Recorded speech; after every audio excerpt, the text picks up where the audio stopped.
je cause. Et puis là, devant moi, il y a les premiers chamois.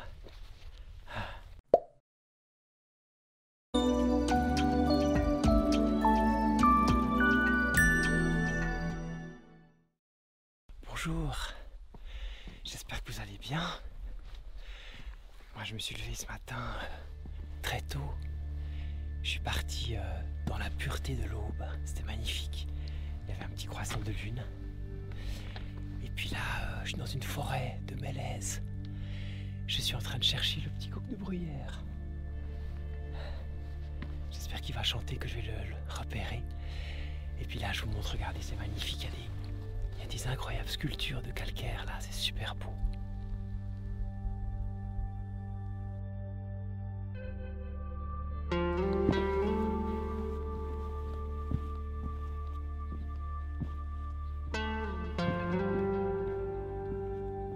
J'aime profondément la montagne, en particulier les Alpes, où je vous emmène ce matin. Et je crois que c'est parce que c'est nos derniers espaces sauvages. C'est un refuge. C'est un refuge de pureté, de beauté, d'équilibre naturel qui fait du bien. Et aujourd'hui, j'ai envie de vous emmener dans un endroit très très spécial. Allez, on y va.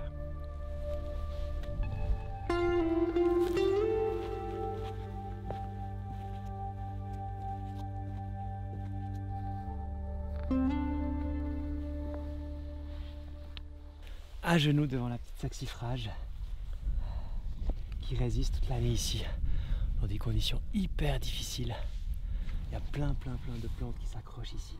C'est un véritable jardin botanique. Bon, le torrent il est complètement à sec cet automne, mais en revanche il reste de la neige. Il a beaucoup neigé ici cette fin d'hiver. Alors les Alpes, est-ce que c'est vraiment un dernier sanctuaire sauvage? Eh bien plus vraiment, parce que ces belles montagnes, elles sont de plus en plus exploitées, construites, polluées. Les paysages quasiment vierges comme celui-ci deviennent rares. Et puis il y a le dérèglement climatique qui se rajoute à tout ça et qui se manifeste ici 2 fois plus vite qu'ailleurs sur Terre. Et ça commence à bouleverser tous ces paysages. Je cause. Et puis là, devant moi, il y a les premiers chamois. Presque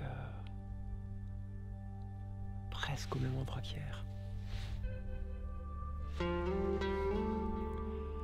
voyez le chamois là devant? Il est tout près. Regarde.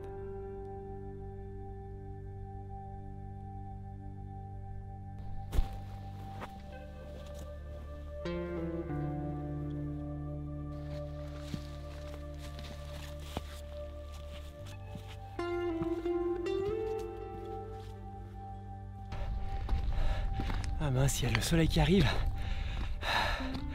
Le soleil arrive. Il faut que je me dépêche. Si je veux encore avoir des bonnes lumières là-haut. Allez, go. Il arrive. Il arrive. Il va réchauffer les pierres. Il va réveiller les marmottes. Le soleil.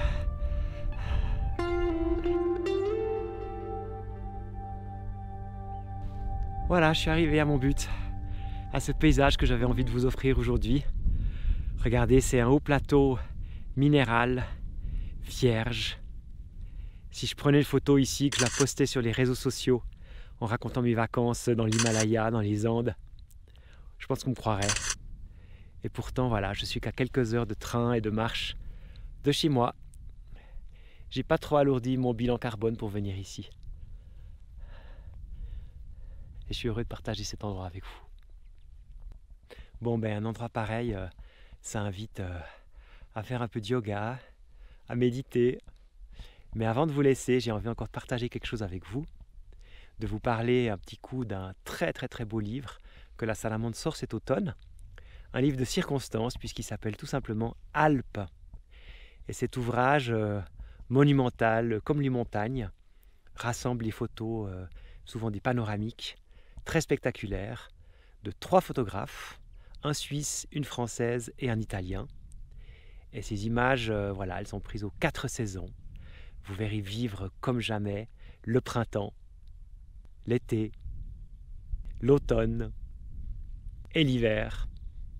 Et ces images, elles sont complétées par des textes passionnants, écrits par toute une série de spécialistes des Alpes, qui vont vous raconter leur géographie, leur histoire, leur géologie, et puis les bouleversements qui se passent en ce moment avec le dérèglement climatique.